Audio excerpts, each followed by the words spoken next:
രാധ ഞാൻ രാധ, കണ്ണനെ മറക്കാത്ത രാധ. രാധ ഞാൻ രാധ, കണ്ണനെ മറക്കാത്ത രാധ.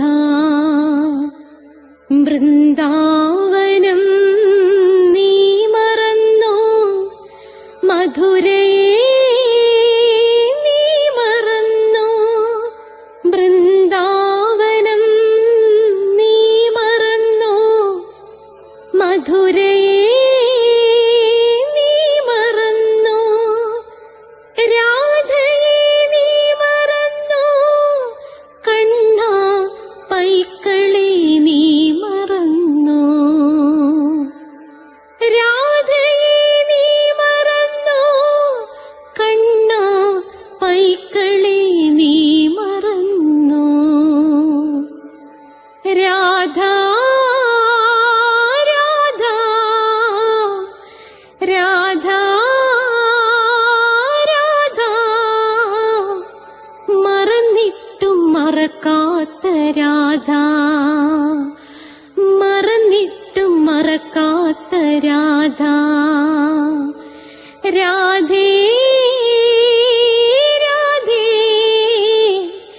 രാധേ രാധേ,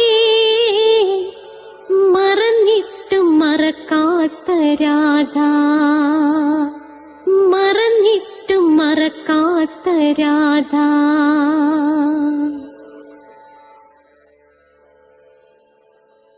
രാധേ രാധേ ഓ രാധേ രാധേ, രാധേ രാധേ ഓ രാധേ രാധേ. രാധേ രാധേ എന്ന ചാനലിൻ്റെ നാരായണീയം ക്ലാസ്സിനായി കാത്തിരിക്കുന്ന പുണ്യാത്മാക്കളെ സ്വാഗതം. ഇന്ന് നാരായണീയത്തിൻ്റെ 62ാമത്തെ എപ്പിസോഡാണ്. 6ാമത്തെ ദശകമാണ് ഞാൻ പഠിപ്പിക്കുന്നത്. 7ാമത്തെ ശ്ലോകവുമാണ്. 6ാമത്തെ ദശകത്തിൽ 7ാമത്തെ ശ്ലോകം. ഇതിനു മുമ്പുള്ളത് കേൾക്കണമെന്ന് ആഗ്രഹമുള്ളവര് പ്ലേലിസ്റ്റ് എടുത്താൽ മതി. അതിനകത്ത് നാരായണീയം കൊടുത്തിട്ടുണ്ട്. എല്ലാ തിങ്കളാഴ്ചയും 12 മണിക്കാണ് നാരായണീയത്തിൻ്റെ ക്ലാസ്. സബ്സ്ക്രൈബ് ചെയ്താൽ നിങ്ങളുടെ കയ്യിൽ കിട്ടും. ചൊവ്വാഴ്ച കൃഷ്ണന്റെ കാന്തിയും സർവസ്വവുമായ രാധാറാണിയുടെ ജനനം മുതൽ മരണം വരെയുള്ള ജീവിത കഥ നിരവധി റിസർച്ച് നടത്തി ചരിത്രത്തിൽ ആദ്യമായിട്ട് അവതരിപ്പിക്കുകയാണ്. ഇതുവരെ 133 എപ്പിസോഡ് കഴിഞ്ഞു. നിങ്ങൾ പുതിയത് തൊട്ട് കാണുക. സൗകര്യം കിട്ടുമ്പോൾ പ്ലേലിസ്റ്റ് എടുത്ത് പഴയത് കാണുക. അതേ കണക്ക് തന്നെ എല്ലാ ബുധനാഴ്ചയും മരണത്തിൻ്റെ രഹസ്യം വെളിപ്പെടുത്തിയ ഒറ്റ പുസ്തകമേ ഈ പ്രപഞ്ചത്തിൽ ഉണ്ടായിട്ടുള്ളൂ, കഠോപനിഷത്ത്. അത് പഠിക്കാൻ വേണ്ടി യൂറോപ്യൻസ് ഇവിടെ വരുന്നു. പക്ഷെ ഇവിടെ ഉള്ള എത്ര പേർക്കറിയാം? അതിനുവേണ്ടി ഞാൻ നിങ്ങളെ മരണത്തിൻ്റെ രഹസ്യം പേറുന്ന കഠോപനിഷത്തിൻ്റെ ക്ലാസ് സബ്സ്ക്രൈബ് ചെയ്താൽ എല്ലാ ബുധനാഴ്ചയും 12 മണിക്ക് നിങ്ങളുടെ കൈകളിൽ എത്തും. വ്യാഴാഴ്ച മഹാപവിത്രമായ രാധാകൃഷ്ണന്മാർ വീട്ടിൽ വന്ന് അനുഗ്രഹിക്കുന്ന സാക്ഷാൽ അഷ്ടപതിയുടെ ക്ലാസ്സാണ്. ആ ക്ലാസ് കേട്ട് അർത്ഥമറിഞ്ഞ് എല്ലാ ദിവസവും നിങ്ങൾ ഒരു ശ്ലോകമെങ്കിലും വെച്ച് വീട്ടിൽ ചൊല്ലുക. പിന്നെ മോക്ഷം ആഗ്രഹിക്കുന്നവർക്ക് വെള്ളിയാഴ്ചത്തെ ധമ്മപദമാണ്. അത് നിശ്ചയമായും നിങ്ങൾ കേട്ടിരിക്കണം. ഇംഗ്ലീഷ് സംസാരിക്കാൻ ആഗ്രഹിക്കുന്നവർക്ക് സ്പോക്കൺ ഇംഗ്ലീഷിൻ്റെ ക്ലാസ് ഉണ്ട്. പിന്നെ എൻ്റെ അടുത്ത് ചേർന്ന് പഠിക്കണമെന്നുള്ളവർക്ക് ഞാൻ കൊല്ലത്താണ്. ഇവിടെ വന്ന് ചേർന്ന് പഠിക്കാം. കണ്ണൂരും കാസർഗോഡും ഒക്കെ പുരുഷന്മാരും സ്ത്രീകളും വരുന്നുണ്ട്. അവർക്ക് താമസിക്കാനുള്ള എല്ലാ സൗകര്യങ്ങളുമുണ്ട്. ജ്യോതിഷപരമായി അതായത് ഓരോ മാസത്തിൽ ജനിച്ചവരുടെ ഫലം, നക്ഷത്രത്തിൽ ജനിച്ചവരുടെ ഫലം, അതെല്ലാം ഞാൻ ഇതിനകത്ത് കൊടുത്തിട്ടുണ്ട്. അപ്പം നിങ്ങൾ ചെയ്യേണ്ടത് ഇത്ര മാത്രമേ ഉള്ളൂ. നിങ്ങളത് കേൾക്കുക. ജ്യോതിഷപരമായി എന്ത് സംശയം നിങ്ങൾക്കുണ്ടെങ്കിലും നിങ്ങൾ എന്നെ 96453339 എന്ന നമ്പറിൽ വിളിക്കുക. അപ്പോൾ നിങ്ങൾക്ക് തികച്ചും സൗജന്യമായിരിക്കും. അതേ കണക്ക് തന്നെ നമ്മുടെ മാസ്റ്റർ പീസായ അഷ്ടാവക്ര ഗീത കേൾക്കാതെ പോകരുത്. പ്ലേലിസ്റ്റിനെടുത്താൽ അഷ്ടാവക്ര ഗീത കിടപ്പുണ്ട്. പിന്നെ ഹിന്ദുക്കൾ അറിയേണ്ടവയുണ്ട്, ഭക്തമീരയെക്കുറിച്ചുള്ളതുണ്ട്, ജനറൽ എന്ന ഐറ്റത്തിൽ നിരവധി കാര്യങ്ങളുണ്ട്, ആരാണ് രാധ എന്ന ഐറ്റത്തിൽ അവിടെയും കുറേ കാര്യങ്ങൾ കിടപ്പുണ്ട്. അങ്ങനെ പ്ലേലിസ്റ്റ് പരിശോധിച്ചാൽ നിങ്ങൾക്കെല്ലാം കിട്ടും. നമുക്ക് പ്രാർത്ഥിച്ചിട്ട് തുടങ്ങാം. ഓം മഹാഗണപതയേ നമഃ. ഓം ശ്രീ രാധാകൃഷ്ണായ നമഃ. ഓം നമോ നാരായണായ. ഓം ശ്രീ രാധാകൃഷ്ണായ നമഃ. ഓം രാധായേ സ്വാഹ. രാധേ രാധേ ഓ രാധേ രാധേ രാധേ രാധേ ഓ രാധേ രാധേ രാധേ രാധേ ഓ രാധേ രാധേ രാധേ രാധേ ഓ രാധേ രാധേ രാധേ രാധേ ഓ രാധേ രാധേ രാധേ രാധേ ഓ രാധേ രാധേ രാധേ രാധേ ഓ രാധേ രാധേ രാധേ രാധേ ഓ രാധേ രാധേ. ബർസാനെ വാലി രാധാറാണി കി ജയ്. എന്റെ മാതാവ് രാധാറാണി കി ജയ്. എനിക്ക് സർവൈശ്വര്യങ്ങളും വാരിക്കോരി തരുന്ന എന്റെ പൊന്ന് രാധാറാണി അമ്മ കി ജയ്. എനിക്ക് രോഗങ്ങൾ വരാതെ കാത്തുരക്ഷിക്കുന്ന രാധാറാണി അമ്മക്ക് ജയ്. എന്നെ സർവ്വ പാപങ്ങളിൽ നിന്നും മോചിപ്പിക്കുന്ന രാധാറാണി അമ്മക്ക് ജയ്. അപ്പം നമുക്ക് ആരംഭിക്കാം. അപ്പം അതുപോലെ നിങ്ങൾ കേൾക്കുക. രാധാ കവചം 2 ഉണ്ട്.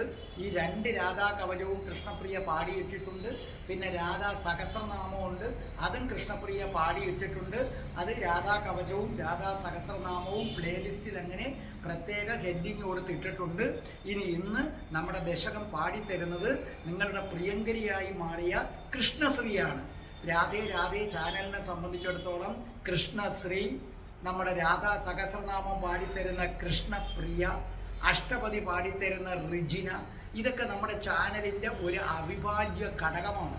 അപ്പോൾ കൃഷ്ണശ്രീയും കൃഷ്ണപ്രിയയും അതേ കണക്ക് തന്നെ ആരാണ് റിജിനയുമൊക്കെ രാധേ രാധേ ചാനലിൻ്റെ ഒപ്പം നിൽക്കുന്ന ആൾക്കാരാണ്. അവർക്ക് 3 പേർക്കും നന്ദി പറയുന്നു. പിന്നെ ഒരുപാട് പേരുണ്ട്. പക്ഷേ എപ്പോഴും നമ്മളോട് ഇങ്ങോട്ട് ചോദിച്ചുകൊണ്ട് നമുക്ക് എന്താണ് ചാനലിന് വേണ്ടി പാടിത്തരുന്നത് ഇവർ 3 പേരാണ്. മറ്റുള്ളവരും തരും, ചിലപ്പോൾ നമ്മൾ ആവശ്യപ്പെട്ടാൽ, അല്ലെങ്കിൽ ഒരു വട്ടം പറഞ്ഞ് ചിലതെന്നെ നിർത്താറുണ്ട്. ഇവരങ്ങനല്ല, നമ്മുടെ ചാനലിനെ ആത്മാർത്ഥമായി സ്നേഹിക്കുകയും എപ്പോഴും എന്നെ വിളിച്ചിട്ട് എന്തെങ്കിലും ആവശ്യമുണ്ടോ പാടിത്തരണോ എന്ന് ചോദിക്കുന്നതാണ്. കൃഷ്ണശ്രീ ബഹുമിടുക്കിയാണ്, ഞാൻ പറയണ്ടല്ലോ അല്ലേ. ആൾ ഇന്ത്യ റേഡിയോ ഗ്രേഡഡ് ആർട്ടിസ്റ്റാണ്. ജനം പാടൂ നീടൂ വിന്നറാണ്. ഏഷ്യാനെറ്റ് പോലുള്ള ഒരു വലിയ ചാനലിൻ്റെ സൂപ്പർ വോയിസിൻ്റെ സെമി ഫൈനലിൽ എത്തണമെങ്കിൽ ആരാണ് കക്ഷിയെന്ന് ആലോചിച്ച് നോക്ക്. പിന്നെ ഫ്ലവർ TV മ്യൂസിക്കൽ വൈഫിൻ്റെ റണ്ണറപ്പാണ് ആള്. Playback singer, recording artist, stage performer, teacher, vocal trainer, പിന്നെ എന്താ പറയേണ്ടത്, ഒരു വലിയ പ്രതിഭയില്ലേ. അമേരിക്കയും ലണ്ടനും കാനഡയും ഗൾഫ് നാടുകളിൽ നിന്നൊക്കെ ഓൺലൈനായിട്ട് ആളുകൾ വന്ന് പഠിക്കുകയാണ്, ഓൺലൈനിലൂടെ പഠിക്കുകയാണ്. നിങ്ങൾക്കും കൃഷ്ണശ്രീയുടെ അടുത്ത് ഓൺലൈനിലൂടെ പഠിക്കാം. കൃഷ്ണശ്രീയുടെ ഫോൺ നമ്പർ ഞാൻ കൃഷ്ണശ്രീ പാടുമ്പോൾ അതിനകത്ത് തന്നെ കൃഷ്ണശ്രീയുടെ ഫോൺ നമ്പർ ഞാൻ കൊടുത്തിട്ടുണ്ട്. അപ്പം കൃഷ്ണശ്രീ ബഹുമിടുക്കിയാണ്. അതേ കണക്ക് തന്നെ നിങ്ങൾ റിയാലിറ്റി ഷോയിലൊക്കെ പങ്കെടുക്കാനാണെങ്കിൽ നമ്മുടെ കൃഷ്ണശ്രീ ഉണ്ട്. കുട്ടികളെ അയച്ചാൽ മതി. വളരെ ആത്മാർത്ഥതയോടുകൂടി പഠിപ്പിക്കുന്ന ആളാണ്. ഇപ്പം സംഗീതത്തിൻ്റെ റിസർച്ചിലേക്ക് ഏർപ്പെട്ടിരിക്കുകയാണ്. അപ്പോൾ കൂടുതൽ സംഗീതത്തെക്കുറിച്ച് അറിയാൻ ആഗ്രഹിക്കുന്ന ഒരു അസാമാന്യമായ പ്രതിഭയാണ് കൃഷ്ണശ്രീ. ആ കൃഷ്ണശ്രീയാണ് നമുക്ക് പാടിത്തരാൻ പോകുന്നത്. അതിനു മുമ്പ് ഒന്നും കൂടെ ഞാൻ പറയട്ടെ. നമ്മൾ ഓഗസ്റ്റ് 31-ാം തീയതി ഏതാകുന്നു നമ്മുടെ രാധാഷ്ടമിയാണ്. അപ്പോൾ ആ രാധാഷ്ടമിയിൽ നല്ല ചിട്ടപ്രകാരം ഞാൻ തരുന്ന മന്ത്രങ്ങൾ വെച്ച് പൂജിച്ച് ചെയ്യണം. ആ മന്ത്രം നമ്മൾ റിലീസായി കഴിഞ്ഞിരിക്കുന്നു. അപ്പോൾ അത് രാധാഷ്ടമി എന്ന് പറയുന്നതിൻ്റെ ലിങ്ക്, രാധാഷ്ടമിയുടെ ലിങ്ക് ഞാൻ ഇതിനകത്ത് കൊടുത്തേക്കും. അല്ല, ആവശ്യമുള്ളവർ എന്നെ വിളിച്ചാൽ തരും. രാധാഷ്ടമിയെക്കുറിച്ചുള്ള വീഡിയോ കേൾക്കുക. ആഗസ്റ്റ് 31-ാം തീയതി ഞാൻ പറയുന്ന മന്ത്രങ്ങൾ ഉൾപ്പെടെ പുഷ്പാഞ്ജലിയും ആരതിയും ഒക്കെ നടത്തി രാധാറാണിയെ പൂജിക്കുക. ഏതെങ്കിലും ഒരു കാര്യം വിചാരിച്ചിട്ട് നിങ്ങൾ രാധാഷ്ടമി വ്രതമെടുത്താൽ 1001% നിങ്ങൾക്കത് നടന്നിരിക്കും. അപ്പോൾ രാധാഷ്ടമിയുടെ വ്രതം നിങ്ങൾ കേൾക്കുക. നാളെയോ മറ്റന്നാളോ ചിലപ്പോൾ ഇന്ന് തന്നെ ഞാൻ രാവിലെ, അതായത് ഈ തിങ്കളാഴ്ച തന്നെ രാവിലെ ചിലപ്പോൾ ഞാനത് ഇട്ടെന്നിരിക്കും. അതായത് രാധാ സഹസ്രനാമം വരികൾ കൂടി വേണമെന്ന് എല്ലാവരും പറഞ്ഞു. അപ്പോൾ ആ വരികൾ ഉൾപ്പെടെ രാധാ സഹസ്രനാമം ഒന്നുകിൽ ഈ തിങ്കൾ രാവിലെ ഇട്ടിട്ടുണ്ട്, അല്ലെങ്കിൽ ഞാൻ ചൊവ്വായോ ബുധനാഴ്ചയോ രാവിലെ ഞാനൊരു 10 11 മണിയാകുമ്പോൾ രാധാ സഹസ്രനാമം വരികൾ ഉൾപ്പെടെ ഇടുന്നതായിരിക്കും. അപ്പോൾ ഇപ്പം നമ്മുടെ പ്രിയങ്കരിയായ കൃഷ്ണശ്രീ അത് പാടിത്തരുന്നത് കേട്ടുകൊള്ളൂ. അതേപോലെ ഇത് പാടിത്തരുന്ന കൃഷ്ണപ്രിയയ്ക്കും റിജിനയ്ക്കും ഞാൻ നന്ദി രേഖപ്പെടുത്തുന്നു. അപ്പോൾ കൃഷ്ണശ്രീ പാടുന്നത് കേട്ടോളൂ. പൃഷ്ടന്ത്വധർമ്മൈഹ ദേവ മനഃ സുധാംശു രവ്യക്തമേവ ഹൃദയാംബുജമംബുജാക്ഷ കുക്ഷിഃ സമുദ്രനിവഹാവസനം തു സന്ധ്യേ ശേഭഃ പ്രജാപതിരസൗ വൃഷണൗ ച മിത്രഃ. അപ്പോൾ നമ്മുടെ കൃഷ്ണശ്രീ ഇത് മനോഹരമായി പാടിത്തന്നത് കേട്ടല്ലോ. ഇനി ശ്രദ്ധിച്ചേട്ടെ. പൃഷ്ടന്ധ്വ ധർമ്മ ഇഹ ദേവ മന സുധാംശു രവ്യക്തമേവ ഹൃദയാംബുജ മംബുജാക്ഷ കുക്ഷി സമുദ്ര നിവഹ വസനം തു സന്ധ്യേ ശേഭ പ്രജാപതി രസൗ വൃഷണൗ ച മിത്രൗ. അർത്ഥം എഴുതിക്കോ. പൃഷ്ടന്ധ്വധർമ്മ. പൃഷ്ടന്ധ്വധർമ്മ. ആ പദം പിരിക്കണമെന്നുള്ളവർ എഴുതിക്കോ. പൃഷ്ടം അധികം തൂ അധികം അധർമ്മം. പൃഷ്ടം അധികം തൂ അധികം അധർമ്മം. അർത്ഥം ഭഗവാന്റെ പൃഷ്ടം അധർമ്മമാകുന്നു. ഭഗവാന്റെ പൃഷ്ടം അധർമ്മമാകുന്നു. ഇഹ ഇവിടെ ദേവ. ദേവ അർത്ഥം എഴുത്. സൃഷ്ടി സ്ഥിതി സംഹാരങ്ങളിൽ മുഴുകിയവനെ. ദേവ സൃഷ്ടി സ്ഥിതി സംഹാരങ്ങളിൽ മുഴുകിയവനെ. മന മനസ്സ്. സുധാംശു ചന്ദ്രനാകുന്നു. അർത്ഥമാണേ സുധാംശു. അർത്ഥം ചന്ദ്രനാകുന്നു. അവ്യക്തമേവ. അവ്യക്തം വ്യക്തമല്ല. അംബുജാക്ഷ അർത്ഥം താമരക്കണ്ണ. കുക്ഷി അർത്ഥം വയറ്. സമുദ്ര നിവഹ അർത്ഥം എല്ലാ സമുദ്രങ്ങളുമാണ്. വസനം തു. വസനം വസ്ത്രമാകട്ടെ. വസനം തു വസ്ത്രമാകട്ടെ. സന്ധ്യേ സന്ധ്യകളാകുന്നു. ശേഭ. ശേഭ ലിംഗം. പ്രജാപതി രസൗ ബ്രഹ്മാവാകുന്നു. പ്രജാപതി ബ്രഹ്മാവ്. ബ്രഹ്മാവാകുന്നു. വൃഷണൗ അർത്ഥം വൃഷണങ്ങൾ. ച മിത്രൗ രണ്ടും മിത്രദേവനാകുന്നു. അപ്പോൾ ഒന്നിച്ചെഴുതിയാൽ വൃഷണൗ ച മിത്ര. വൃഷണങ്ങൾ രണ്ടും മിത്രദേവനാകുന്നു. മിത്രനായ സൂര്യൻ. ഇനി നമുക്കിതിൻ്റെ മൊത്തത്തിൽ അർത്ഥം ഒന്ന് നോക്കാം. താമരക്കണ്ണനായ അല്ലയോ ഭഗവാനെ ശ്രീകൃഷ്ണ, ഭഗവാന്റെ പൃഷ്ഠമാണ് അധർമ്മം. ഈ ഭൂമിയിൽ ധർമ്മവുമുണ്ട് അധർമ്മവുമുണ്ട്. അത് രണ്ടും ഭഗവാനാണ്. ഭഗവാന്റെ പൃഷ്ഠമാണ് അധർമ്മമായി ഭൂമിയിൽ മാറിയത്. ഭഗവാന്റെ മനസ്സാണ് ചന്ദ്രനായി മാറിയത്. ഭഗവാന്റെ ഹൃദയമാണ് താമരയായി മാറിയത്.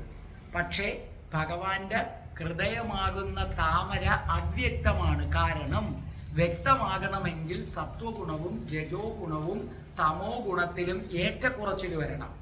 ഇവിടെ സത്വവും രജവും തമോ ഗുണവും ഒരുപോലെ നിൽക്കുമ്പം ഒരു വികാരങ്ങളുമില്ല. അപ്പം അവ്യക്തമാണ്. നമുക്ക് സന്തോഷമാണോ സങ്കടമാണോ ദേഷ്യമാണോ എന്നൊന്നും പറയാൻ പറ്റില്ല. സ്വാത്വിക ഗുണം മുന്നിട്ട് നിൽക്കുന്ന അവസരത്തിൽ നമുക്കൊരു സ്നേഹഭാവം കാരുണ്യമാണ്. രജോ ഗുണം മുന്നിട്ട് നിൽക്കുമ്പോഴാണ് ദേഷ്യം വരുന്നത്. സത്വഗുണം മുന്നിട്ട് നിൽക്കുമ്പോഴാണ് വീര്യം.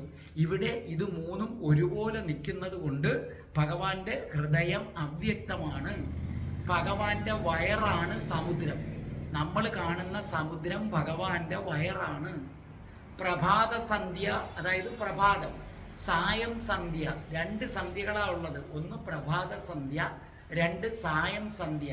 ഇത് രണ്ടും ഭഗവാന്റെ വസ്ത്രങ്ങളാണ്. ഭഗവാന്റെ ലിംഗമാണ് ബ്രഹ്മാവ്. അത് വളരെ ശ്രദ്ധിക്കേണ്ട കാര്യമാണ്. ആ വരി എടുക്കുമ്പോൾ ഞാൻ പറഞ്ഞു തരാം. ഭഗവാൻ ശ്രീകൃഷ്ണന്റെ ലിംഗമാണ് ബ്രഹ്മാവ്. ഭഗവാൻ ശ്രീകൃഷ്ണന്റെ വൃഷണങ്ങളാണ് സൂര്യൻ. അപ്പോൾ ഭഗവാന്റെ ലീലകളാണ് ഇതെന്ന് നിങ്ങൾക്ക് മനസ്സിലായില്ലേ? ഭഗവാന്റെ മനസ്സ് ചന്ദ്രൻ, ഭഗവാന്റെ ഹൃദയം താമര, ഭഗവാന്റെ വയറ് സമുദ്രം. അതേ കണക്ക് ഭഗവാന്റെ വസ്ത്രങ്ങളാണ് പ്രഭാതവും സന്ധ്യയും, ഭഗവാന്റെ ലിംഗമാണ് ബ്രഹ്മാവ്, ഭഗവാന്റെ വൃഷണങ്ങളാണ് സൂര്യദേവൻ. ഇനി നമുക്ക് ഒന്നാമത്തെ വരിയിലേക്ക് കിടക്കാം. എന്താണ് ഒന്നാമത്തെ വരി? പൃഷ്ടന്ധ്വധർമ്മ ഇഹ ദേവ മനസുധാംശു. പൃഷ്ടന്ധ്വധർമ്മ എന്ന് പറഞ്ഞ ഭഗവാന്റെ പൃഷ്ഠം അധർമ്മമാകുന്നു. ദേവ സൃഷ്ടിയും സ്ഥിതിയും സംഹാരവും നടത്തുന്ന ആ ലീലയിൽ മുഴുകിയിരിക്കുന്ന അല്ലയോ ദേവ ശ്രീകൃഷ്ണ, മന അങ്ങയുടെ മനസ്സ് സുധാംശു ചന്ദ്രനാകുന്നു. അപ്പോൾ ഒന്നാമത്തെ വരിയിൽ പറയുന്നത് ഭഗവാന്റെ പൃഷ്ഠമാണ് അധർമ്മം എന്ന് പറയുന്നത്. അത് ഞങ്ങൾ മനസ്സിലാക്കുന്നു. ഭഗവാന്റെ മനസ്സാണ് ചന്ദ്രൻ. അപ്പോൾ നമ്മൾ വിചാരിക്കും ഭഗവാന്റെ പൃഷ്ഠം അധർമ്മമോ? ഭഗവാൻ ധർമ്മം സ്ഥാപിക്കാൻ വന്ന ആളല്ലേ? ഭഗവാനിൽ തന്നെ എങ്ങനെ അധർമ്മം വരും? ഓർമ്മിക്കുക, ധർമ്മവും ഭഗവാൻ തന്നെ, അധർമ്മവും ഭഗവാൻ തന്നെ. കൃഷ്ണനും ഭഗവാൻ തന്നെ, കംസനും ഭഗവാൻ തന്നെ. കൃഷ്ണനും ഭഗവാൻ തന്നെ, ശിശുപാലനും ഭഗവാൻ തന്നെ, സർവ്വതും ഭഗവാൻ തന്നെ. ധർമ്മവും അധർമ്മവും ഭഗവാനാണ്. അല്ലാതെ മറ്റുള്ളവരെ പോലെ നമുക്ക് സാത്താൻ എന്നൊരു സങ്കല്പമില്ല. കാരണം ദൈവത്തിന് തുല്യം ശക്തിയായിട്ടൊന്നുമില്ല. അപ്പൊ അധർമ്മം എന്ന് പറഞ്ഞാൽ എന്താണ്? പലർക്കും തോന്നുന്നതാണ്. എന്താണ് ധർമ്മം, എന്താണ് അധർമ്മം? അധർമ്മം എന്ന് പറഞ്ഞു കഴിഞ്ഞാൽ, ഒന്ന്, മറ്റുള്ളവരെ ദ്രോഹിക്കുന്ന വാക്കുകൾ പറയുക, പ്രവർത്തികൾ ചെയ്യുക, ഇത് അധർമ്മമാണ്. മറ്റുള്ളവരെ വേദനിപ്പിക്കുന്ന വാക്കുകൾ പറയുക, പ്രവർത്തികൾ ചെയ്യുക, ഇത് അധർമ്മമാണ്. അന്യന്റെ ഭാര്യയെ അല്ലെങ്കിൽ ഭർത്താവിനെ ആഗ്രഹിക്കുക, ഇത് അധർമ്മമാണ്. അത് വളരെ ശ്രദ്ധിക്കേണ്ടതൊരു കാര്യമാണ്. വിവാഹിതനായി ഭാര്യയും ഒത്തു കഴിയുന്ന ഒരു പുരുഷനെ ഏത് സ്ത്രീയാണോ ആഗ്രഹിക്കുന്നത് അവൾ അധർമ്മത്തിന്റെ പാതയിലാകുന്നു. അതേ കണക്ക് തന്നെ അന്യന്റെ ഭാര്യയെ ആഗ്രഹിക്കുന്നവനും ആരാകുന്നു? അധർമ്മത്തിന്റെ പാതയിലാകുന്നു. അതുപോലെ പണത്തിനും അധികാരത്തിനും വേണ്ടി എന്തും ചെയ്യുന്നവരുണ്ട്, അവരും അധർമ്മത്തിന്റെ പാതയിലാകുന്നു. സ്ത്രീയെ ഉപദ്രവിക്കുന്നവരുണ്ട്, സ്വന്തം ഭാര്യയെ കൈവീശി അടിക്കുക, ചവിട്ടുക, സ്വന്തം ഭാര്യയ്ക്ക് ഒരു സ്വൈര്യതയില്ലാതെ കൊടുക്കുക, ഇനി അല്ലാതെ തന്നെ സ്ത്രീകളെ അവഹേളിക്കുക, ആക്ഷേപിക്കുക, അങ്ങനെ സ്ത്രീകളെ ഉപദ്രവിക്കുന്നത് അധർമ്മമാകുന്നു. മാതാവ്, പിതാവ്, ഗുരു ഇവരെ നിന്ദിക്കുന്നത് അധർമ്മമാകുന്നു. സ്വന്തം മാതാവിനെ നിങ്ങൾ നിന്ദിച്ചിട്ടുണ്ടെങ്കിൽ നിങ്ങൾ അധർമ്മം ചെയ്തിട്ടുണ്ട്. നിശ്ചയമായും അതിൻ്റെ ഫലം അനുഭവിച്ചേ മതിയാകൂ. പിതാവിനെ നിങ്ങൾ നിന്ദിച്ചിട്ടുണ്ടെങ്കിൽ ഫലം അനുഭവിക്കും. ഗുരുവിനെ നിന്ദിച്ചിട്ടുണ്ടെങ്കിൽ ഫലം അനുഭവിക്കും. അപ്പോൾ ഈ നാരായണീയം കേൾക്കുന്ന ആരെങ്കിലും സ്വന്തം അമ്മയോ അച്ഛനെയോ അറിഞ്ഞോ അറിയാതെയോ അവരുടെ മനസ്സ് വിഷമിപ്പിക്കുന്ന തരത്തിൽ വാക്കുകൾ പറഞ്ഞിട്ടുണ്ടെങ്കിൽ ഭഗവാൻ ശ്രീകൃഷ്ണനോടും രാധാറാണി അമ്മയോടും മനസ്സിൽ തട്ടി മാപ്പിരുന്നോ, ഇല്ലെങ്കിൽ ഇവിടുത്തെയൊക്കെ കൊല്ലംകാരുടെ നാടൻ ഭാഷയെ പറഞ്ഞ 8ന്റെ പണി ഉറപ്പാണ്. അതുകൊണ്ട് മാതാവ്, പിതാവ്, ഗുരു ഇവരെ നിന്ദിക്കരുത്. നിങ്ങൾ ഇന്ന് തന്നെ നിങ്ങളുടെ അമ്മയെ ചെന്ന് ചേർത്ത് വയ്ക്ക്, അച്ഛനെ ചെന്ന് ചേർത്ത് വയ്ക്ക്. മറ്റുള്ളവരുടെ ഉയർച്ചയിൽ അസൂയ ഉണ്ടാകുന്നത് അധർമ്മമാണ്. ആരോടെങ്കിലും നിങ്ങൾ കോപിക്കുമെങ്കിൽ അത് അധർമ്മമാണ്. അപ്പം മറ്റൊരാളുടെ കയ്യിലുള്ള സാധനം അല്ലെങ്കിൽ വസ്തു നിങ്ങൾ ആഗ്രഹിക്കുന്നു എങ്കിൽ അത് അധർമ്മമാണ്. വേറൊരാളുടെ വസ്തു നമ്മൾ അങ്ങനെയാണല്ലോ, പാതിരാത്രി എഴുന്നേറ്റ് സർവേ കല്ല് തോണ്ടി അപ്പുറത്തോട്ടിടും, അല്ലേ? അവിടുന്ന് ഇങ്ങോട്ട് നീക്കിയിടും. ഇത് അധർമ്മമാകുന്നു. ഇനി സ്വന്തം ഇഷ്ടം മറ്റുള്ളവരിൽ അടിച്ചേൽപ്പിക്കുന്നത് അധർമ്മമാകുന്നു. അത് ഏറ്റവും കൂടുതൽ ഭർത്താക്കന്മാരാണ്. ഭാര്യയുടെ പുറത്ത് സ്വന്തം ഇഷ്ടം എന്ത് ചെയ്യും? അടിച്ചേൽപ്പിക്കും. അവരുടെ താല്പര്യം എന്താണെന്ന് നോക്കുകയില്ല. അതേ കണക്ക് സ്വാത്വികരായ മനുഷ്യരെ ദ്രോഹിക്കുന്നത് അധർമ്മമാണ്, കൊല്ലുന്നത് അധർമ്മമാണ്, കൊല്ലാൻ കൂട്ടു നിൽക്കുന്നതും അധർമ്മമാണ്. അപ്പം ഈ കോഴിയിറച്ചിയും മാട്ടിറച്ചിയും ഒക്കെ തിന്നുന്നത് അധർമ്മമാണ്. കാരണം എന്തുകൊണ്ട്? നിങ്ങൾ മാട്ടിറച്ചിയും കോഴിയിറച്ചിയും തിന്നുന്നവർ കൊല്ലാൻ കൂട്ടു നിൽക്കുകയാണ്. നിങ്ങൾ തിന്നുന്നത് കൊണ്ട് മാത്രമാണ് ഇവർ കൊല്ലുന്നത്. അപ്പം കൊല്ലുന്നത് അധർമ്മം, കൊല്ലാൻ കൂട്ടു നിൽക്കുന്നത് അധർമ്മം, മോഷ്ടിക്കുന്നത് അധർമ്മം, മത്സ്യമാംസങ്ങൾ ഭക്ഷിക്കുന്നത് അധർമ്മം, അതേ കണക്ക് പ്രപഞ്ച ശക്തിയിൽ വിശ്വാസമില്ലാതിരിക്കുക അധർമ്മം, കള്ളം പറയുന്നത് അധർമ്മം, പ്രണയിച്ചു വഞ്ചിക്കുന്നത് അധർമ്മം, പ്രണയിച്ചിട്ട് ആ പെണ്ണിനെ കണ്ണീരിലാഴ്ത്തി പോകുന്നത് അധർമ്മം, കടം വാങ്ങിച്ചിട്ട് തിരിച്ചു കൊടുക്കാതിരിക്കുന്നത് അധർമ്മം, സത്യത്തിന് വിരുദ്ധമായ പ്രവർത്തികൾ ചെയ്യുന്നത് അധർമ്മം, ആപത്തിൽപ്പെട്ടവരെ രക്ഷിക്കാതിരിക്കുന്നത് അധർമ്മം. ഇപ്പോൾ ഉദാഹരണം, ഒരു ആക്സിഡന്റിൽ പെട്ട ഒരാൾ കിടക്കുന്നു. അപ്പം നിങ്ങൾ കാർ ഓടിച്ചു വരികയാണ്. അപ്പം അവർ പറയുകയാണ് ഇയാളെ ഒന്ന് ഹോസ്പിറ്റലിൽ എത്തിക്കൂ. അപ്പം നിങ്ങൾ പറ്റത്തില്ല, അത് വേറെ ആരെങ്കിലും പോകും, നമുക്ക് പിന്നെ മെനക്കേടാ. ഇത് അധർമ്മമാകുന്നു. അയാളെ ഹോസ്പിറ്റലിൽ എത്തിക്കേണ്ടത് നമ്മുടെ കടമയാകുന്നു. തിരിച്ച് ചിന്തിച്ചു നോക്കിയാൽ മതി. ഇപ്പം നിങ്ങൾ ന്യായം പറയും, ഞാനിത് പറയുന്ന കേൾക്കുമ്പോൾ നിങ്ങൾ ന്യായം പറയും, പിന്നെ നമ്മൾ കൊടുക്കും, നമുക്ക് വേറെ പണിയില്ലേ. തിരിച്ച് ചിന്തിച്ചേ, നിങ്ങൾ ആക്സിഡന്റിൽ പെട്ട് കിടക്കുകയാണ്. അപ്പം അതുവഴി വരുന്ന ഒരു കാറുകാരൻ നിങ്ങളിപ്പം ചിന്തിച്ച കണക്ക് ചിന്തിച്ചാലോ, അപ്പം അത് അധർമ്മമാകുന്നു. മനസ്സിലായില്ലേ? അപ്പം പിന്നെ അതേ കണക്ക് വാഹനം ഇടിച്ചിട്ടിട്ട് നിർത്താതെ പോകുന്നത് അധർമ്മമാകുന്നു. വാഹനമാണ്, അപകടം പറ്റും. അപ്പം നമ്മുടെ ആളുകളെ ഇടിച്ചിടും. അത് ചില സമയത്ത് അറിയാതെ വരുന്നതാണ്, പക്ഷെ അവരെ ഹോസ്പിറ്റലിൽ എത്തിക്കണം. ഇത് അധർമ്മമാകുന്നു. അപ്പം അധർമ്മം എന്താണെന്ന് മനസ്സിലായല്ലോ. ഇത് മുഴുവനും ഭഗവാന്റെ പൃഷ്ഠമാകുന്നു. ഭഗവാന്റെ പൃഷ്ഠം സ്വാധീനം ചെലുത്തുന്നവരിലാണ് അധർമ്മം ചെയ്യാനുള്ള വാസന ഉണ്ടാകുന്നത്. ഭഗവാൻ ശ്രീകൃഷ്ണന്റെ മനസ്സാണ് ചന്ദ്രൻ. ചന്ദ്രന് സോമൻ എന്നും പേരുണ്ട്. നവഗ്രഹങ്ങളിൽ ഒന്നാണ്. ബുദ്ധിയും ശുദ്ധിയും നല്ല ഉദ്ദേശങ്ങളും ആ ചന്ദ്രന്റെ ലക്ഷ്യമാണ്. അതായത് ശരിക്കും ജ്യോതിഷത്തിൽ പോലും നമ്മുടെ ബുദ്ധിയും ശുദ്ധിയും നല്ല ഉദ്ദേശവും ഇതൊക്കെ നമ്മൾ നോക്കുന്നത് ചന്ദ്രന്റെ സ്ഥാനം വെച്ചിട്ടാണ്. അത്രിയാണ് ചന്ദ്രന്റെ പിതാവ്, അനസൂയയാണ് ചന്ദ്രന്റെ അമ്മ, ചന്ദ്രന്റെ സഹോദരനാണ് ദുർവാസാവെന്നറിയാമോ? അതേ കണക്ക് ദത്താത്രേയനും ചന്ദ്രന്റെ ഭാര്യയാണ് രോഹിണി, ചന്ദ്രന്റെ മക്കളാണ് ബുധ, പിന്നെ വർച്ചസ്, പിന്നെ ഭദ്ര, പിന്നെ ജ്യോത്സ്ന, പിന്നെ കാളി. ഈ ഭഗവാന്റെ മനസ്സായ ചന്ദ്രന് ഭയങ്കര പ്രാധാന്യമാണ്. ഗ്രീക്കുകാർ ഈ ചന്ദ്രനെ സെലീൻ എന്നാണ് വിളിക്കുന്നത്. ഭഗവാൻ ശ്രീകൃഷ്ണന്റെ മനസ്സിനെ ഗ്രീക്കുകാർ സെലീൻ എന്ന് വിളിക്കും. ഭഗവാൻ ശ്രീകൃഷ്ണന്റെ മനസ്സിനെ റോമൻകാർ ലൂണ എന്ന് വിളിക്കും. ചന്ദ്രൻ ഇങ്ങനെ വികസിച്ച് പൂർണ്ണ ചന്ദ്രനിലേക്ക് വളർന്നു വരുന്നതാണ് ശുക്ലപക്ഷം. ചന്ദ്രന്റെ ശക്തി ക്ഷയിച്ചു വരുന്നതാണ് കൃഷ്ണപക്ഷം. വളരുന്ന സമയത്ത് ദുർഗാദേവിക്ക് പ്രാധാന്യമുള്ള നവരാത്രി ഉത്സവം നടക്കുന്നത് ഭഗവാന്റെ മനസ്സ്, അതായത് ചന്ദ്രൻ പൂർണ്ണ ചന്ദ്രനായി വളരുന്ന സമയത്താണ്. ചന്ദ്രന്റെ ശക്തി ക്ഷയിക്കുന്ന സമയത്താണ് ഏതെന്ന് പറയുന്നത് ബലിയിടുന്നത് നമ്മൾ ആ സമയത്താണ്.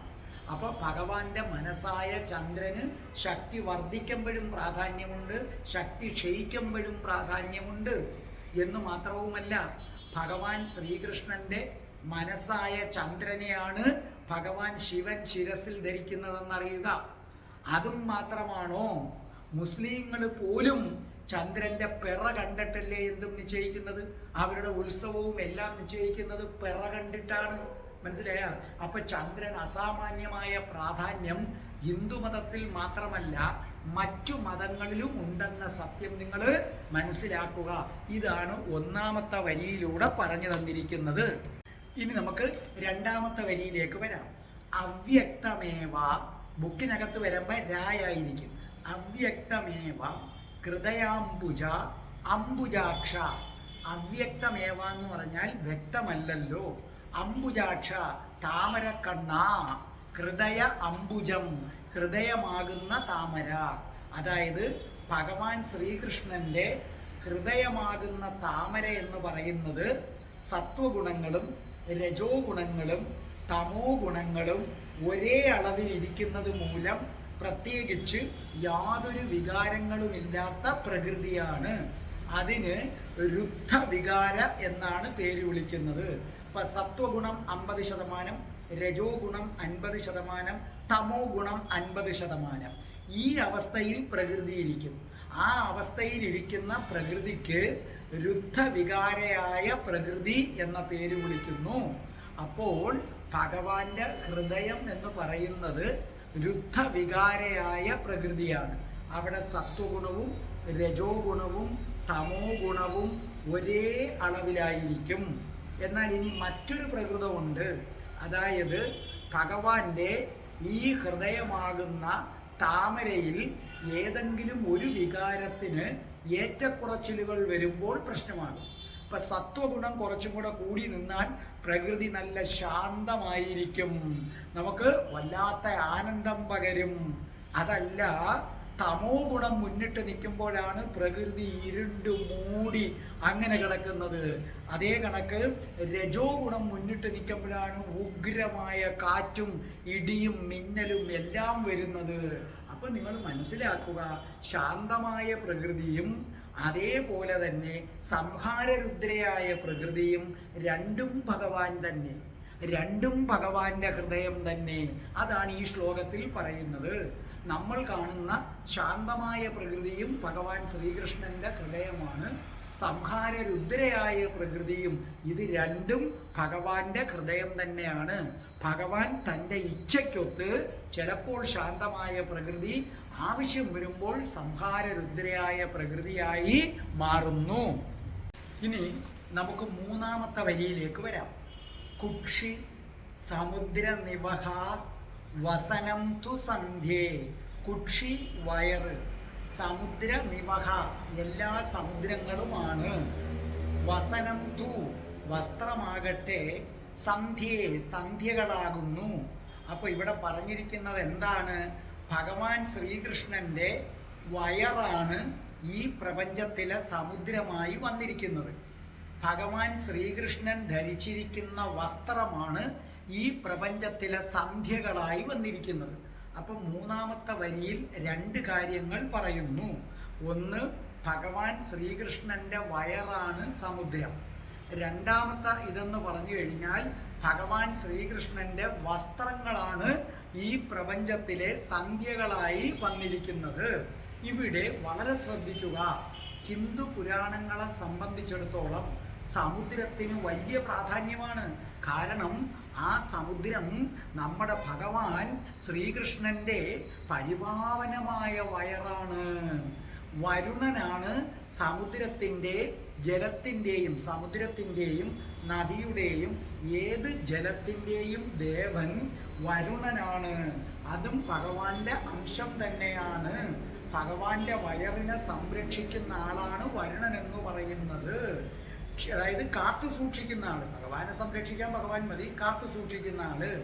ഈ സമുദ്രത്തെ സംബന്ധിച്ചിടത്തോളം ഒരു പുരാണ സമുദ്രമുണ്ട്. അത് ക്ഷീരസാഗരം അഥവാ പാലാഴി എന്നറിയപ്പെടുന്നു. അങ്ങനെ ക്ഷീരസാഗരം അഥവാ പാലാഴി എന്നറിയപ്പെടുന്ന ഒരു പുരാണ സമുദ്രവും നമുക്കുണ്ട്. അമൃത് കടഞ്ഞെടുത്തതും ഭഗവാൻ വിഷ്ണു ഭഗവാന് ലക്ഷ്മി ദേവിയെ ലഭിച്ചതുമൊക്കെ ഈ പാൽക്കടൽ കടഞ്ഞിട്ടാണ്. ഈ പാൽക്കടലിലാണ് ഭഗവാൻ ശ്രീകൃഷ്ണൻ ലക്ഷ്മി ദേവിയുമൊത്ത് ശയിക്കുന്നത്. അപ്പം നമ്മളെ സംബന്ധിച്ചിടത്തോളം സമുദ്രം പരമ പവിത്രമായ ഒന്നാണ്. അപ്പം നമ്മൾ നമ്മുടെ പ്രപഞ്ചത്തിൽ കാണുന്ന സമുദ്രങ്ങൾ കൂടാതെ ഒന്നുള്ളതാണ് ക്ഷീരസാഗരം.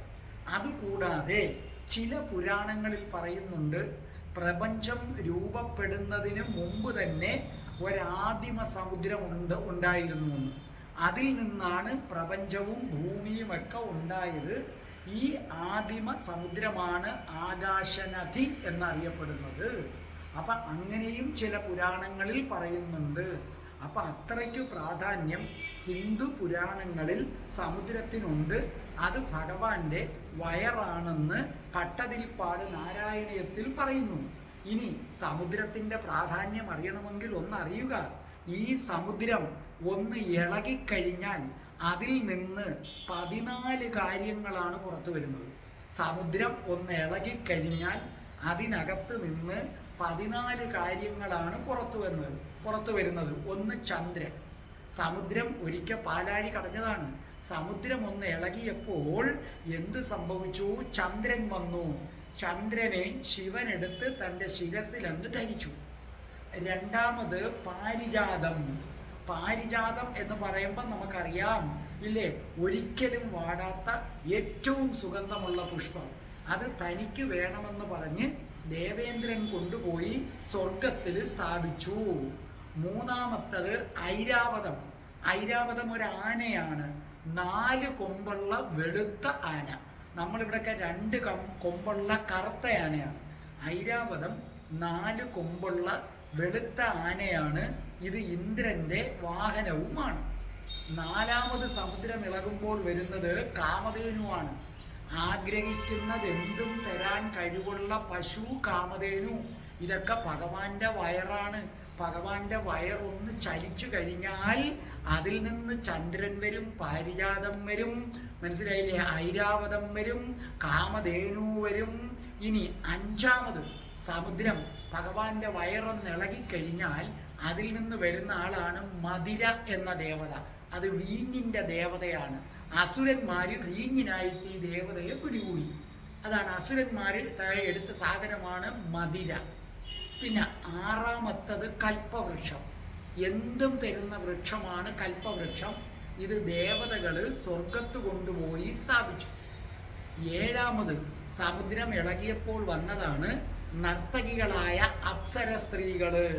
അതായത് ഉർവശി, മേനക, രംഭ അങ്ങനെയുള്ളവര്. അവരെ സ്വർഗത്തിൽ കൊണ്ടുവന്ന് പാർപ്പിച്ചു. പിന്നെ അടുത്തത് 7 കഴിഞ്ഞ് 8ാമതായിട്ട് ഉച്ചൈസ്രവസ്. ഉച്ചൈസ്രവസ് ഒരു കുതിരയാണ്. ചന്ദ്രനെ പോലെ വെളുത്ത കുതിര, 7 തലയുള്ള കുതിര, പറക്കാൻ കഴിവുള്ള കുതിര. അതിനെയും സ്വർഗത്ത് കൊണ്ടുവന്നു സ്വർഗത്തിൻ്റെ കുതിരയാക്കി മാറ്റി. പിന്നെ 9ാമത് ലക്ഷ്മി ദേവി. സർവസമ്പത്തിൻ്റെയും ഐശ്വര്യത്തിൻ്റെയും ഉറവിടമായ ലക്ഷ്മി ദേവി, രാധാറാണിയുടെ അംശാവതാരമായ ലക്ഷ്മി ദേവി. വിഷ്ണു തൻ്റെ ഭാര്യയായി ലക്ഷ്മിയെ സ്വീകരിച്ചു. അത് കഴിഞ്ഞ് 10ാമത് പാഞ്ചജന്യം എന്ന ശംഖാണ്. അത് വിഷ്ണു ഭഗവാൻ ഏറ്റെടുത്തു. 11ാമത് ശാരംഗം എന്ന മഹാവിഷ്ണുവിൻ്റെ ഗദയും മാന്ത്രിക വില്ലുമാണ്. മഹാവിഷ്ണുവിൻ്റെ ഗദയും മാന്ത്രിക വില്ലുമാണ് ശാരംഗം. ഇത് ശരിക്കും ശിവന്റെ വില്ലായ പിനാകത്തേക്കാൾ ശക്തിയുള്ളതാണ്. അപ്പോൾ ഈ ഗദയും മാന്ത്രിക വില്ലും മഹാവിഷ്ണു ഏറ്റെടുത്തു. 12ാമത്തതാണ് കൗസ്തുഭം എന്ന രത്നം. അത് വിഷ്ണു ഭഗവാൻ ഏറ്റെടുത്തു താൻ ധരിക്കാനായിട്ട് തുടങ്ങി. പിന്നെ 13ാമത് ധന്വന്തിരിയാണ്.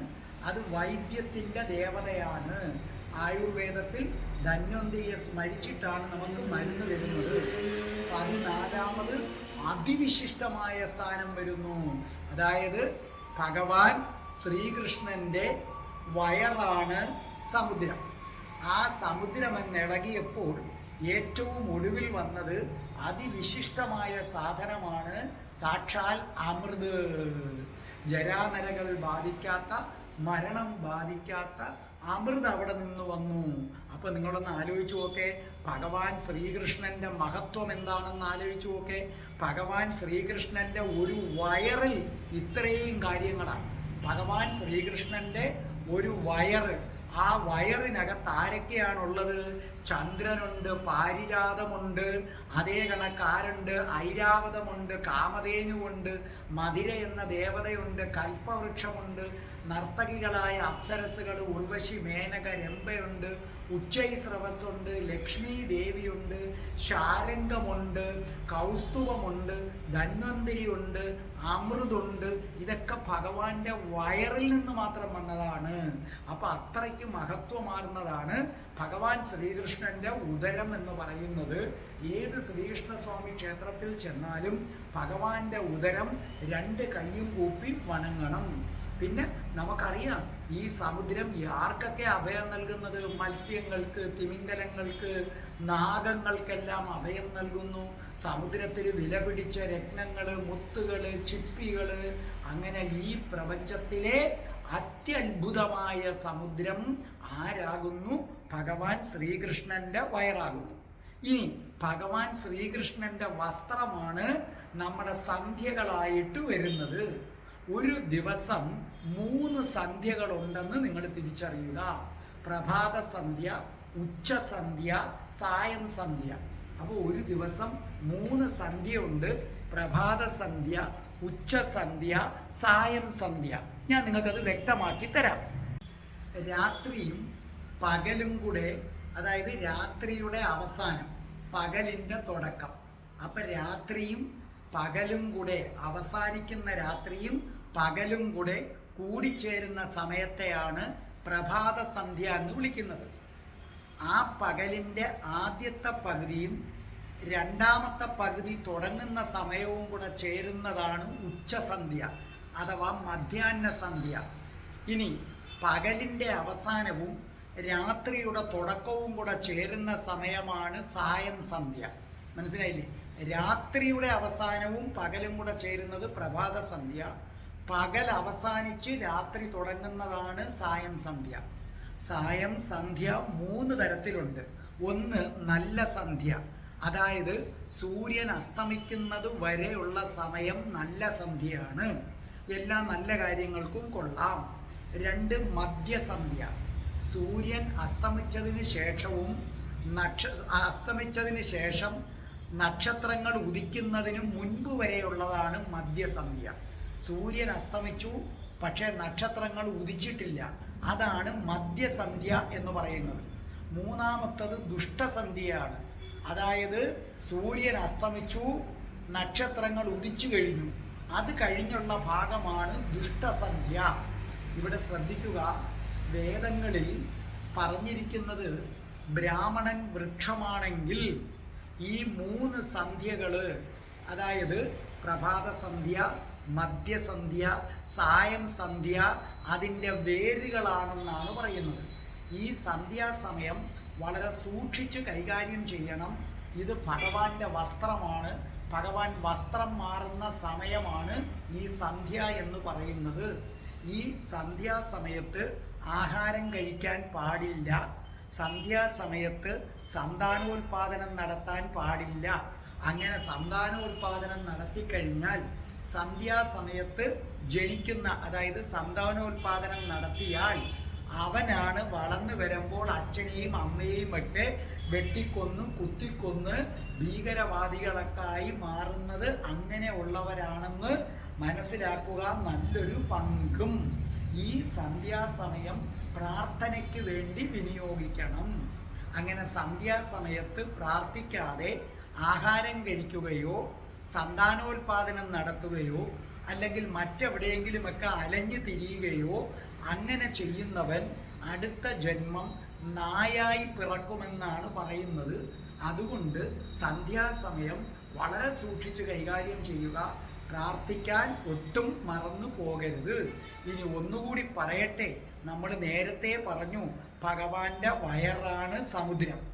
ആ വയറ്റിൽ ഭഗവാൻ വലിയ തിമംഗലങ്ങൾ മുതൽ കുഞ്ഞു മീനുകൾക്ക് വരെ അഭയം നൽകുന്നു. പക്ഷെ നമ്മളാകട്ടെ ഭഗവാന്റെ വയറ്റിൽ നിന്ന് മീൻ പിടിക്കും. ഭഗവാന്റെ വയറാ സമുദ്രം. നമ്മുടെ പണി എന്താണ്? ഭഗവാന്റെ വയറ്റിൽ നിന്ന് മത്സ്യത്തെ പിടിച്ച് അരപ്പുമൊക്കെ ചേർത്ത് തിന്നിട്ട് ആ രുചി അങ്ങനെ നിങ്ങൾ ആസ്വദിക്കും. അപ്പോൾ ഭഗവാൻ ശ്രീകൃഷ്ണന്റെ വയറ് മത്സ്യങ്ങളുടെ ജനന സ്ഥലവും മത്സ്യങ്ങളുടെ അഭയസ്ഥലവും. ഇത് കേട്ടുകൊണ്ടിരിക്കുന്ന നിങ്ങളിൽ പലരുടെയും വയറ് മത്സ്യങ്ങളെ, ഭഗവാൻ ശ്രീകൃഷ്ണൻ സംരക്ഷിക്കുന്ന മത്സ്യങ്ങളെ കൊന്നുകൂട്ടി ദഹിപ്പിക്കുന്ന ശ്മശാനം. ഭഗവാന്റെ വയർ അഭയസ്ഥാനം, നിങ്ങളുടെ വയറ് ശ്മശാനം. ഇനി നിങ്ങൾ തീരുമാനിക്കുക മത്സ്യം കഴിക്കണോ വേണ്ടയോ എന്ന്. ഇനി നമുക്ക് 4-മത്തെ വരി അഥവാ അവസാനത്തെ വരി. ശേഭ പ്രജാപതിരസൗ വൃഷണൗ ച മിത്ര. ശേഭ ലിംഗം, പ്രജാപതി രസവും പ്രജാപതിയായ ബ്രഹ്മാവാകുന്നു. വൃഷ്ണൗ ച മിത്ര, വൃഷ്ണങ്ങൾ രണ്ടും മിത്രദേവൻ സൂര്യദേവനാകുന്നു. അതായത് ഭഗവാൻ ഗുരുവായൂരപ്പൻ്റെ ലിംഗമാണ് പ്രജാപതിയായ ബ്രഹ്മാവ്. ഭഗവാന്റെ വൃഷണങ്ങളാണ് ആരെന്ന് പറയുന്നത്? സൂര്യൻ. വളരെ അത്ഭുതകരമായ ഒരു കാര്യത്തിലേക്ക്, നിങ്ങൾ ഇതുവരെ കേട്ടിട്ടില്ലാത്ത ഒരു കാര്യത്തിലേക്കാണ് ഞാൻ കടക്കാൻ പോകുന്നത്. ഓർക്കുക, നമ്മൾ പറയും സൃഷ്ടി നടത്തുന്നത് ബ്രഹ്മാവാണെന്ന്. ശരിക്കും പറഞ്ഞാൽ സൃഷ്ടി നടത്തുന്നത് ഭഗവാൻ ശ്രീകൃഷ്ണനാണ്. ഭഗവാൻ ശ്രീകൃഷ്ണന്റെ ലിംഗത്തിൻ്റെ മറ്റൊരു നാമം മാത്രമാണ് ബ്രഹ്മാവ്. ഇപ്പം നമ്മൾ പര്യായ പദങ്ങൾ കൊച്ചിലേ പഠിക്കില്ലേ? അമ്മ, അമ്മയുടെ പര്യായ പദം എന്താ? മാതാവ്, ജനനി, ജനയിത്രി എന്നൊക്കെ പറഞ്ഞ് നിങ്ങൾ പഠിക്കത്തില്ലേ? അപ്പോൾ ഇങ്ങോട്ടൊക്കെ ഈ അമ്മ തന്നെയല്ലേ മാതാവ്. ഞാൻ എൻ്റെ അമ്മയെ വണങ്ങി, ഞാൻ എൻ്റെ മാതാവിനെ വണങ്ങി, രണ്ടും ഒന്നാ.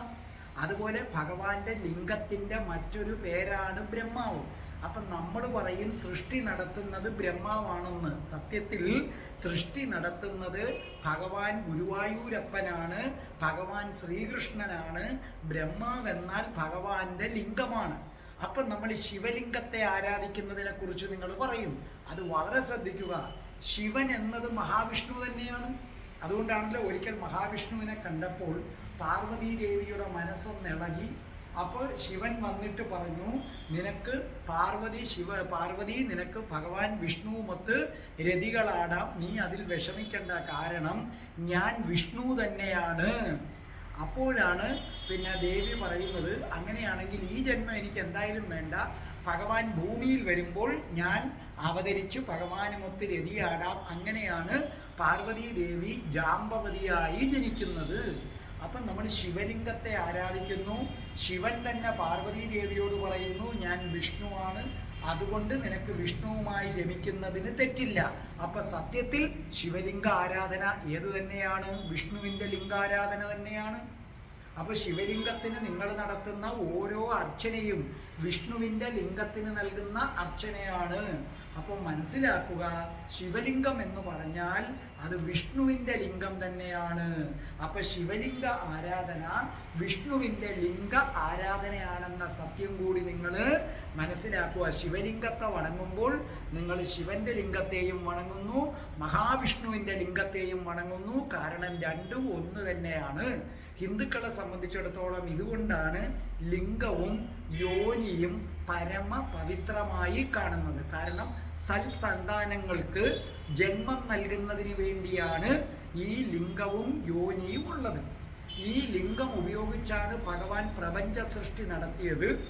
ആ പ്രപഞ്ചത്തെ നിലനിർത്തുന്നതിന് വേണ്ടി സൽസന്താനത്തെ ജനിപ്പിക്കാൻ വേണ്ടിയാണ് നമ്മൾ എന്ത് ചെയ്യുന്നത്? സൃഷ്ടി നടത്താൻ ലിംഗവും യോനിയും ഉപയോഗിക്കുന്നത്. അതുകൊണ്ടാണ് തമിഴ് ബ്രാഹ്മിൺസ് സന്താനോൽപാദനം നടത്തുന്നതിന് മുമ്പ് ബ്രാഹ്മമുഹൂർത്തത്തിൽ എഴുന്നേറ്റ് കുളിച്ചു വന്ന് ഭഗവാന് വിളക്ക് കത്തിച്ച് പത്നിയുമായി വന്ന് സൽസന്താന യോഗത്തിന് അനുഗ്രഹിക്കണേ എന്ന് പ്രാർത്ഥിച്ചതിന് ശേഷമാണ് എന്ത് ചെയ്യുന്നത്? ആ സന്താനോൽപാദന പ്രക്രിയയിൽ ഏർപ്പെടുന്നത്. ഇതിനെക്കുറിച്ച് കൂടുതൽ അറിയാൻ പ്ലേലിസ്റ്റിൽ ഹിന്ദുക്കൾ അറിയേണ്ടവ എന്നതിനകത്ത് ശിവലിംഗത്തെക്കുറിച്ചൊക്കെ ഞാൻ പ്രത്യേകം ഇട്ടിട്ടുണ്ട്, അത് കേട്ടാൽ മതി. അതുകൊണ്ടാണ് ഹിന്ദുക്കൾ ശിവലിംഗത്തിനും യോനിക്കും പ്രത്യേകം ക്ഷേത്രങ്ങൾ നിർമ്മിച്ചിട്ടുള്ളതെന്ന സത്യം നിങ്ങൾ മനസ്സിലാക്കുക. ഇനി ഭഗവാന്റെ വൃഷണങ്ങളെ കുറിച്ചാണ്. ഭഗവാന്റെ വൃഷണങ്ങൾക്ക് അസാമാന്യമായ പ്രകാശമാണ്. അതിൻ്റെ അടുത്തെങ്ങും ഒരാൾക്ക് എത്താൻ പറ്റില്ല, അത്രയ്ക്ക് വലിയ പ്രകാശമാണ്. ആ വൃഷണത്തിൻ്റെ മറ്റൊരു പേരാണ് സൂര്യൻ. ഭഗവാൻ വൃഷണത്തിൻ്റെ പര്യായപദമാണ് സൂര്യൻ. നമ്മുടെ അമ്മയുടെ പര്യായപദം ജനനി എന്ന് പറയുന്നത് പോലെ ഭഗവാൻ ശ്രീകൃഷ്ണന്റെ വൃഷണത്തിൻ്റെ പര്യായപദമാണ് സൂര്യൻ. അപ്പൊ സൂര്യദേവനെ ആരാധിക്കുക എന്നാൽ ഭഗവാന്റെ വൃഷണങ്ങളെ ആരാധിക്കുകയാണ്. അപ്പോൾ ഓർമ്മിക്കുക, ശിവലിംഗത്തെ ആരാധിക്കുമ്പോൾ നിങ്ങൾ ഗുരുവായൂരപ്പന്റെ ലിംഗത്തെയാണ് ആരാധിക്കുന്നത്. സൂര്യദേവനെ ആരാധിക്കുമ്പോൾ നമ്മൾ ഭഗവാന്റെ വൃഷണങ്ങളെയാണ് ആരാധിക്കുന്നത്. കാരണം ഭഗവാന്റെ വൃഷണങ്ങളാണ് സൂര്യദേവൻ എന്ന് പറയുന്നത്. ഇല്ലേ? ഭൂമിയുടെ വ്യാസത്തിൻ്റെ ഏതാണ്ട് 109 മടങ്ങ്. അത് ഞാൻ കൊച്ചിലെ പഠിച്ചൊരു ഓർമ്മയെ പറയുന്നതാണ്, എനിക്കറിയില്ല, തെറ്റുപറ്റാം. ഭൂമിയുടെ വ്യാസത്തിൻ്റെ 109 മടങ്ങോളം ഉണ്ടത്. ഈ പ്രപഞ്ചത്തെ നിലനിർത്തുന്നത് ഭഗവാന്റെ ലിംഗവും ഭഗവാന്റെ വൃഷണങ്ങളും കൂടെ ചേർന്നാണെന്ന് നിങ്ങൾ മനസ്സിലാക്കുക. ഭഗവാന്റെ വൃഷണമായ സൂര്യനില്ലെങ്കിൽ സസ്യങ്ങൾ എങ്ങനെയാണ് പ്രകാശ സംശ്ലേഷണം, ഫോട്ടോസിന്തസിസ് നടത്തുന്നത്? അല്ലെങ്കിൽ പിന്നെ എന്ത് സംഭവിക്കും? സസ്യങ്ങളില്ലെങ്കിൽ ഇവിടെ കാർബൺ ഡൈ ഓക്സൈഡ് കൊണ്ട് നിറയും. അങ്ങനെ മനുഷ്യജീവൻ തന്നെ നിന്നു പോകും. അപ്പോൾ ഭൂമിയിലെ ജീവൻ നിലനിർത്തുന്നത് ആരാകുന്നു? ഭഗവാന്റെ വൃഷണങ്ങളാകുന്നു. അങ്ങനെ ഭഗവാന്റെ ലിംഗവും ഭഗവാന്റെ വൃഷണങ്ങളും അതീവ പ്രാധാന്യമുള്ളതാണ്. ശിവലിംഗത്തെ ആരാധിക്കുന്നത് പോലെ ഭഗവാൻ വിഷ്ണുവിൻ്റെ ലിംഗത്തെയും ആരാധിക്കുക. ശിവലിംഗം ഭഗവാന്റെ വിഷ്ണുവിൻ്റെ ലിംഗം തന്നെയാകുന്നു. അപ്പോൾ എന്താ പറയേണ്ടത്? അധർമ്മം ചെയ്യുന്നതിൽ നിന്ന് എന്നെ വിലക്കണേ പൊന്നു ഭഗവാനെ എന്ന് പ്രാർത്ഥിച്ചുകൊണ്ട്, കൃഷ്ണ ഗുരുവായൂരപ്പ ഞാൻ അവിടുത്തെ പൃഷ്ഠം തൊഴുന്നേൻ, അങ്ങയുടെ ഹൃദയമാകുന്ന താമരെ ഞാൻ വണങ്ങുന്നു, എന്നിൽ സത്വഗുണം മാത്രം മുന്നിട്ട് നിൽക്കാൻ അനുഗ്രഹിക്കണേ എന്ന് പ്രാർത്ഥിച്ചുകൊണ്ട്, ഭഗവാനെ കൃഷ്ണ അങ്ങയുടെ വയറായ സമുദ്രത്തെ ഞാൻ വണങ്ങുന്നു ഭഗവാനെ, അങ്ങയുടെ വസ്ത്രങ്ങളായ സന്ധ്യകളെ വണങ്ങുന്നു, അങ്ങയുടെ ലിംഗമായ ബ്രഹ്മാവിനെ വണങ്ങുന്നു, അങ്ങയുടെ വൃഷ്ണമായ സൂര്യനെ വണങ്ങുന്നു. ഇതിനെല്ലാം ഭഗവാനെ അങ്ങേക്ക് ശക്തി നൽകുന്ന അങ്ങയുടെ ഹ്ലാദിനി ശക്തിയായ ആദിപരാശക്തിയായ രാധാദേവിയെ ഞാൻ വണങ്ങുന്നു, രാധാകൃഷ്ണനെ ഞാൻ വണങ്ങുന്നു. രാധാകൃഷ്ണ രാധേ രാധേ ഓ രാധേ രാധേ രാധേ രാധേ ഓ രാധേ രാധേ രാധേ രാധേ ഓ രാധേ രാധേ രാധേ രാധേ ഓ രാധേ രാധേ രാധേ രാധേ ഓ രാധേ രാധേ രാധേ രാധേ ഓ രാധേ രാധേ. ഓം ശ്രീം ഹ്രീം ക്ലീം ഐം രസേശ്വരി രാധികായേ സ്വാഹ.